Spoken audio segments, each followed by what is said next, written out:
नमस्कार रसिक श्रोते हो. आपण ऐकता आहात रेडिओ विश्वास 90.8 कम्युनिटी रेडिओ. तुमचं जगणं तुमचा आवाज.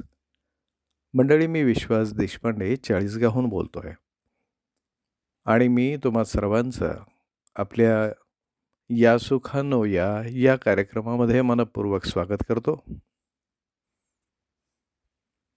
मंडळी, आज मी तुमच्याशी बोलणार आहे ते माझे सखे सोबती वृक्ष या विषयावर.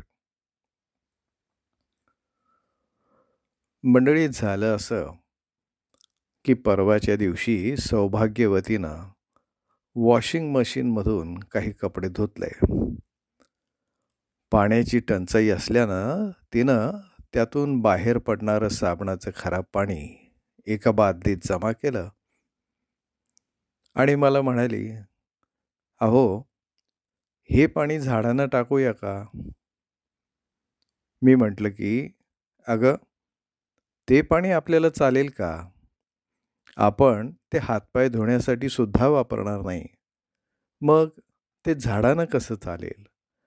जसे आपण तशीच झाडं. झाडं बोलत नाहीत, चालत नाहीत, पण त्यांना जीव आहे. भूता परस्परे पडो मैत्र जीवांचे या ज्ञानोबांच्या पसायदानातील ओवीत जो भूता शब्द आहे त्यात आपल्या भोवती असणाऱ्या या आपल्या अनोख्या मित्रांचा सुद्धा समावेश आहेच. तुकोबाने तर स्पष्टच सांगून टाकलं आहे की वृक्ष वल्ली आम्हा सोय रे वनचरे. जे जे भेटे भूत ते ते मानिजे भगवंत, असं आपल्या संतांनी म्हटलं आहे. भूत म्हणजे यच्चयावत प्राणीसृष्टी, अर्थात यात ओघानं वृक्षसुद्धा आलेच. म्हणून तर राजस्थानातल्या बिश्नोई समाजाचे लोक वृक्षांना परमेश्वर मानून त्यांचं रक्षण करतात. त्यासाठी प्रसंगी त्यांनी प्राणांची आहुतीसुद्धा दिली आहे. मंडळी, झाडं बोलत नाहीत असं तरी कसं म्हणावं? त्यांची स्वतःची एक मूक भाषा असते. जो त्यांच्या सान्निध्यात रमेल त्यांच्याशी ते बोलतात. तुम्ही फक्त एक सहृदय मित्र होऊन त्यांच्याजवळ जा. जेव्हा तुम्ही त्यांच्याशी एकरूप व्हाल तेव्हा ते आपलं गुपित तुमच्याजवळ उघड करतील. आतापर्यंत तुम्हाला न कळलेली रहस्य सांगतील. माझ्या बागेतल्या झाडांशी मी वेळ मिळेल तेव्हा बोलत असतो. माझ्या बागेत एक लिंबाचं झाड आहे. मी ते लावलेलं नाही. लिंबाची बी पडून ते आलं असावं, पण मी ते राहू दिलं, कारण मला लिंब हवीच होती. पाहता पाहता ते झाड खूप उंच वाढलं. अगदी 7 फुटांच्या वर ते वाढलं. पण तरी त्याला अगदी मागच्या महिन्यापर्यंत लिंब आलेली नव्हती. मी झाडांना पाणी देताना रोज त्याच्याशी बोलायचो. त्याला प्रेमानं स्पर्श करायचो. म्हणायचो, अरे, तू छान वाढलास, खूप उंच झालास, पण आता तुला छान फुलं फळं येऊ देत. मला तू खूप खूप आवडतोस. मी त्याच्याशी बोललो नसतो तर कदाचित त्याला फळं आली असती किंवा नाही हे नाही सांगता येणार. आलीही असती, पण आपल्या बोलण्याचा परिणाम त्यांच्यावर होतोच, असं माझं ठाम मत आहे. गेल्या काही दिवसात त्याला छान फुलं आली आणि मग हळूहळू छोटी छोटी लिंब बाळसं धरू लागली. बागेतल्या जास्वंदीच्या झाडांशी, गुलाबांच्या झाडांशी पण मी असाच संवाद साधतो. वृक्ष म्हणजे माझे अपत्यच आहेत असं मी मानतो.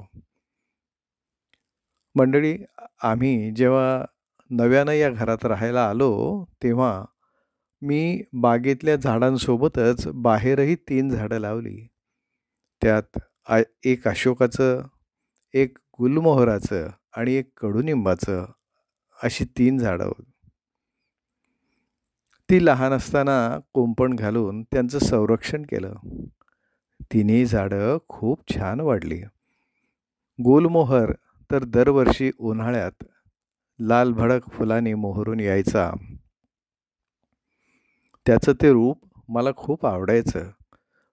पण गेल्या काही महिन्यात त्याला कोणाची दृष्ट लागली काय माहिती.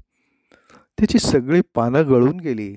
ते अगदी निष्पर्ण, शुष्क दिसायला लागलं. अगदी "चल उड जा रे पंछी के अब ये देस हुआ बेगाना" या गाण्याची आठवण यावी तसं ते दिसायला लागलं. मग मला कुणीतरी म्हणालं, "अहो, ते झाड गेलं आता." मला खूप वाईट वाटलं. मी विचार करायला लागलो, की असं का झालं असावं? मला आठवलं 2-3 वेळा झाडं तोडणारे लोक आले होते. ते त्या झाडाच्या खाली उभं राहून म्हणत होते, "अहो, हे झाड आता काही कामाचं नाही, तोडून टाका." ते झाड तोडून त्यांना त्या बदल्यात काही पैसे मिळाले तर हवे होते. पण मी प्रत्येक वेळी त्यांना नकारच दिला, कारण मला ते झाड तोडायचं नव्हतंच. पण त्या लोकांच्या बोलण्याचा विपरीत परिणाम त्या झाडावर झाला असावा असं मला वाटतं. कारण त्यानं त्यांचं बोलणं ऐकलं होतं. शिवाय बोलता बोलता त्या लोकांनी कुऱ्हाडीचे 1-2 घावसुद्धा त्या झाडाच्या मुळावर घातले होते. या सगळ्यांचा परिणाम झाला की काय कुणास ठाऊक, पण त्याचा जीवनरसच आटून गेला. पण झाडाच्या एका टोकाच्या फांदीला मला काही कोवळी पानं डोकावताना दिसली आणि माझ्या आशेलाही पालवी फुटली. मी रोज सकाळी त्याच्याजवळ जायचो, त्या खोडावरून हात फिरवायचो. त्याला म्हणायचो, "अरे, तुला जगायचं आहे अजून, असं करून नाही चालणार.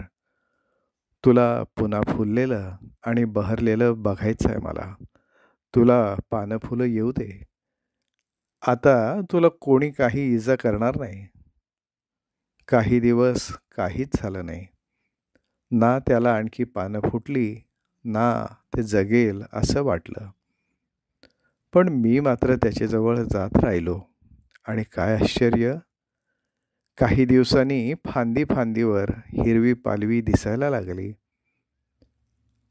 कागर, नवीन पालवी, खरोखरच निसर्गाची किमया. मंगेश पाडगावकरांच्या कवितेतल्या "पानोपानी शुभशकुनांच्या कोमल ओल्या रेषा" मला दिसायला लागल्या. आता लवकरच ते झाड पूर्णपणे हळूहळू बहरून येईल. पक्षीही येतील. "जहाँ पे बसेरा हो सवेरा वही है." तर मंडळी, आज आपण इथं थांबूया. मी विश्वास देशपांडे आजच्यापुरतं तुमचा निरोप घेतो. पण आपण पुन्हा भेटूया याच वारी आणि याच वेळी.